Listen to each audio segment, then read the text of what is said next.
on Clear Your Clutter Inside and Out, we're talking about end-of-life paperwork. Would loved ones be able to find your important documents if you were to die tomorrow? Do you have all your passwords easily accessible so people can access online accounts? Have you arranged what will happen to your sensitive papers, such as client information or personal data? Do you have a will and a power of attorney? Learn how to organize paperwork as we begin our month focusing on going with grace. Do you control your clutter, or does your clutter control you? On Clear Your Clutter Inside and Out, we'll teach you awareness as well as action steps to create change in your life. Come on, let's get started. Today's episode was inspired by my father. A few years ago, my brother and I met with an accountant, an attorney, and my parents aren't super rich.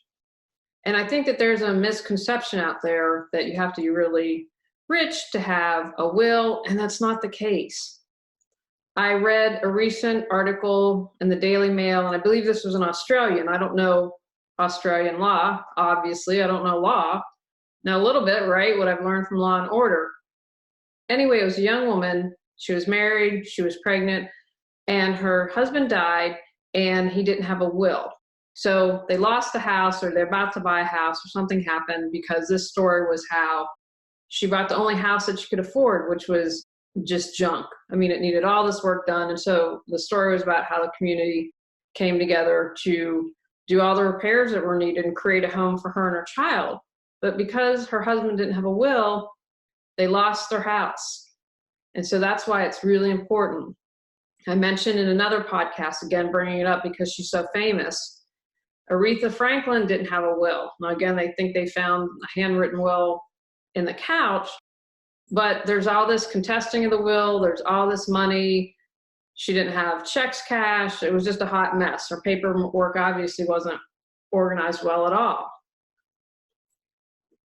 Just because you're not wealthy or you're middle class, or even if you don't have a lot of money. My husband told me this story when his grandmother said, I don't want you fighting over the small stuff, whatever that I'm going to leave behind. And so it wasn't anything that has sentimental value, is my understanding. But he talked about how all the relatives fought over the stuff. If you've outlined that, then there's a non-issue. I also have to give my Aunt Sue Farnsworth a shout out. She is a retired estate attorney and has helped me as I focus my business. I refocused it because after this conversation with my father, seeing friends, I'm now 50, seeing friends dying and not having wills, and seeing the suffering of people left behind, Aunt Sue was very helpful with me creating lists and doing things to be able to help people with end-of-life planning and organization. So I wanted to give a huge shout out to Aunt Sue. Another reason, when I was living in Los Angeles, I first moved to Los Angeles and was a quote-unquote personal assistant for a very short time for this guy. And I'll never forget, I walked into the accountant's office with a paper bag full of receipts, and the organizer in me is just cringing, right? I'm like, oh my gosh, I can't believe that I'm showing up with unorganized receipts. Who does this? And I remember apologizing to the accountant. I mean, it wasn't even my stuff, and I was embarrassed. And she was like, oh, don't even worry about it because I'm getting paid. And I thought to myself, she's probably hiring some high school kid for $10 an hour, even if it was 20 years ago or whatever, to organize these receipts and charging her accountant's rate. And I thought, well, why not? You have a business to run, and you have been given a hot mess, and you have to spend all your time organizing. Every year I give my accountant an organized spreadsheet. I have folders organized, so God forbid, I hope I'm never audited. I'm not going to pay to have someone else organize my paperwork. So if you're organized, you could go to an attorney and say, okay, I have everything organized, drop the will. I'm going to assume that it will save you money. If you're not going to go to an attorney, then it's going to be easier for your heirs to find everything that you need. Or if you use something like LegalZoom, again, you'll have that good balance of having all your paperwork in one area. In February 2017, AARP had an article, Haven't Done a Will Yet? And in this article, they said that the top 2 reasons people hadn't done estate planning or failed to have a will is 47% said they hadn't gotten around to it, right? Because we think that we're going to live forever. That's one of the reasons that I wanted to start doing this, because I thought people think that. And then someone else has to clean up the mess. And instead of people being able to grieve, they're worrying about finding all this information. And the other 29% felt that they didn't have enough assets to leave to anyone. And I mentioned that at the beginning. It doesn't matter. You have something, and if it's important or value to you, you want to be able to designate who you want to leave that to. Again, I don't want the government to have my stuff. I've worked hard. I want to have it save cats or have my nieces and nephew get some value out of it. This same article found that only 4 in 10 American adults have a will or living trust. Now, 81% of those aged 72 or older, and 58% of boomers aged 53 to 71 do. So as you get older, people are like, get near the end. But again, I'm 50 and I've already seen more friends than I've wanted to see pass. So I'm going to encourage you to do that. In August 2017, NPR did a little show, Many Avoid End-of-Life Care Planning, study finds. Even though advanced directives have been promoted by health professionals for nearly 50 years, which that really shocked me. I was surprised that they've been promoting that long. Only about 1/3 of US adults have them. People with chronic illnesses were only slightly more likely than healthy individuals to put their wishes down on paper. Of the nearly 800,000 surveyed, 37% completed some kind of advanced directive. Of those, 29% completed living wills, 33% filed healthcare proxies, and 32% remained undefined, meaning the type of advanced directives wasn't specified or was combined. People older than age 65 were significantly more likely to complete any type of advanced directive than younger ones. 46% of older people versus 32% of those who were younger. But the difference between people who were healthy and those who were sick when they filled out the directive was much smaller, 33% compared to 38%. And I just share those statistics. You're not alone. Again, we never know when our numbers call. And this topic's important to me because when you've accepted death, you can live your life fully. This is why I have concentrated my business now on life coaching and end-of-life planning and organization. Because I want people reawakening their brilliance. I want people following their passions. And the biggest fear for just about all of us is death. We know it's going to happen. I believe in reincarnation, although I'm tweaking that with all the quantum physics things that I'm reading about everything going on simultaneously. But once we've accepted death, we can live our life fully. And so having these conversations, and my hope also with this month's episode and the work that I do is to open up conversations if you're caring for someone that's elderly. I have had friends that they haven't known anything and their parents have passed, and it's added more stress to their grief. And it's a subject that sometimes is avoided a lot. My father, it appears from just what I read among friends, is in the minority about having these conversations with us. I'm so grateful though, because again, we will be able to spend our time grieving instead of finding out all this stuff and where it's located. Another thing that's great about having these conversations is that you can make sure nothing's missing. When we had the initial conversation with my father, we're like, well, what does mom want to do with social media? What about anything online? That's something that you all need to address. So it allows you to ask questions, get clarification, and make sure you have everything covered. When you prepare for death, you can live your life fully. Where is all that information to your online assets, and would people know how to find it? What do you want people to remember about you? If you were to die suddenly, who would take care of your pets? Julie Coraccio can support you in end-of-life planning and organization. Visit reawakenyourbrilliance.com to learn more. Today we're going to talk about paperwork. This is by no means a comprehensive list. I don't have enough time to do podcasts on this. It'd be hours and hours. So this is to get you thinking, to get you started, to get you moving in the right direction. These are different categories that you might want to consider.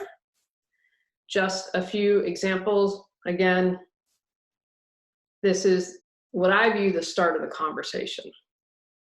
So some of the areas where you might have paperwork. Legal. So that's going to include obviously your will, your power of attorney, and things like certificates and trusts. You may end up setting up a trust in addition to your will. My understanding, I think I read somewhere that Aretha Franklin had a child that was disabled or autistic or something like that and had set up a trust for that child. Health. That could include living wills, end-of-life care, and I really encourage you to think that through. There is a great documentary on HBO. I have the resource on my website, and it's about different ways to die. I think Tony's probably going to choose the space option. I have no idea how much that costs, and I thought the green burial looked kind of cool. And how do you want your physician orders for life-sustaining treatment? That's called a POLST document, POLST. I don't want to suffer and suffer. Pull the plug when we're ready. So those are the type of health documents you'll have. Finances, a big one, because you're going to have to get all that taken care of. Bank accounts, insurance, monthly expenses. What if you have stocks and bonds and get a monthly deposit from them? You're going to figure all that out. Pets. You listened for a while, you knew that this was coming. But I see so many pets that the owners don't have a plan for, and so they're scrambling and they're left at the shelter, or they're just thrown outside, or they're left to die. So I'm really going to encourage you, think about your pets when doing your planning. Funds for them, how they'll be distributed, who is going to take care of them. Create a care plan. It's like what I do when we have the cat sitter come. She gets a very detailed document for all the cats about what they need. Encourage you to have that. Use someone that you call immediately upon your death and knows, okay, I'm the first line of defense taking care of the animals. And then we have a longer term plan coming. Sensitive paperwork, because you might not want everyone to see certain things. It might include adoption papers, client information, passwords. So you might need to designate a separate person. Maybe you have power of attorney, you say, okay, my sister's in charge of my sensitive papers. Your ceremony. Include the clothes you'd like to wear, the budget, the place, any prearranged costs. One thing that my grandmother did that was amazing was she had that all planned out. I believe she had written her obituary, and I'm definitely writing my obituary. I want it to be funny. I want to have some moments, I guess, but I really want people to enjoy themselves. When I see these funny obituaries passed along, I just kind of laugh and think, what a cool person. I'm sorry I didn't know them. And it's interesting how much those get passed around. People want to see how the funny and the humor. It's not all about all the accomplishments and the material wealth and all that. So that might be something that you choose to do and keep it with all your ceremony papers and how you want to exit the world. Business. If you own a business, a transition strategy might be part of the paperwork. You're ending, but who's going to take over? Or is it going to be sold? All those types of things to consider. You might have titles and deeds if you have a physical location, your bank accounts, how you pay bills. Have all of that information. These are just certain things, paperwork that you might need. Now, again, if you don't have a business, ignore that part. but you might have a lot of paperwork for your pets because you've got lots of things. You have a pet that's medically ill, so you need to come up with a plan and say, okay, I'm going to set aside $10,000. I think that that'll pay for food and everything. I found someone to care for them. Or I know a lot of pet rescues have now set up programs where if you pay them, they will make sure we will take care of your pet until the end of your life. Those are categories of papers to start with. So the next part I want to talk about is how are you going to organize? Organize how it makes sense to you. I think that's the best advice that I can, but we all think differently. The example that I like to use is I file people in my phone by first name. Most people do that by last name, but just whatever reason, it works for my brain better. So let's begin with how it makes sense to you, because you're the one probably going to, even if the attorney has a copy, you're the one going to be updating this and keeping track of that. Maybe you have a big binder. Estate planning, boom, big old sign on the binder. There are online portal options. Maybe you're a techie and you're like, you know what? I'm keeping this all organized online. It's going to be really easy to update. That's an option. You could have an accordion file. So you have estate planning, you have health papers in one, you have end of life ceremony in one, you have pets in one. Just keeping all that organized, but that you can open and easily has categories separated out. Or you simply have files in a filing cabinet. You have the hanging folder that says estate planning with all the folders of your paper. Organize by category. Again, simplify this process for the people you're leaving behind and make it easy for them.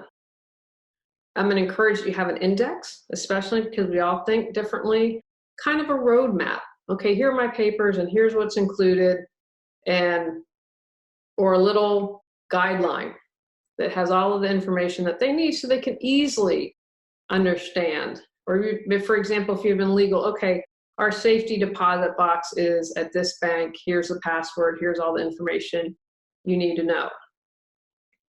You're going to want to have this paperwork organized and easy to access, because you just can't walk in the bank. There's a process to get a safety deposit box, and you want to make sure you understand what that is and have all that in line to make it easier on your heirs.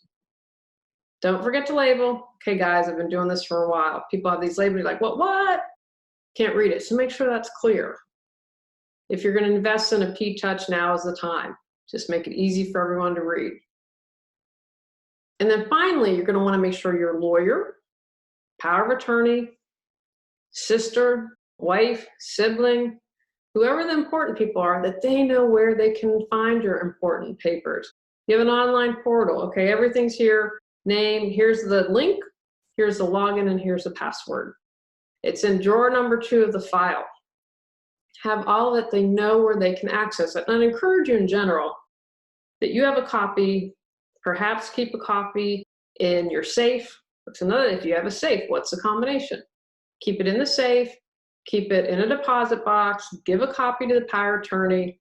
I would encourage you to definitely, with your power of attorney, if there's someone else that you really trust, I'd encourage you to make sure they have a copy as well. Take actions from today's podcast. Determine categories of important paperwork.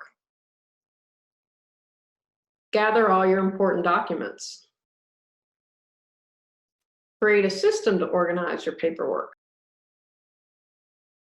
Have an index for all your records. Label clearly. Tell people where your important documents are located and how to access. Provide copies for your power of attorney or other important people.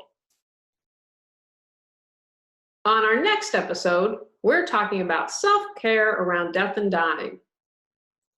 Go out, clear your clutter to create the life you choose, deserve, and desire.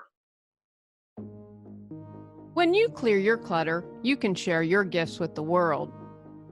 Sign up for our free newsletter at reawakenyourbrilliance.com. If you've enjoyed Clear Your Clutter Inside and Out, please rate, review, and share us.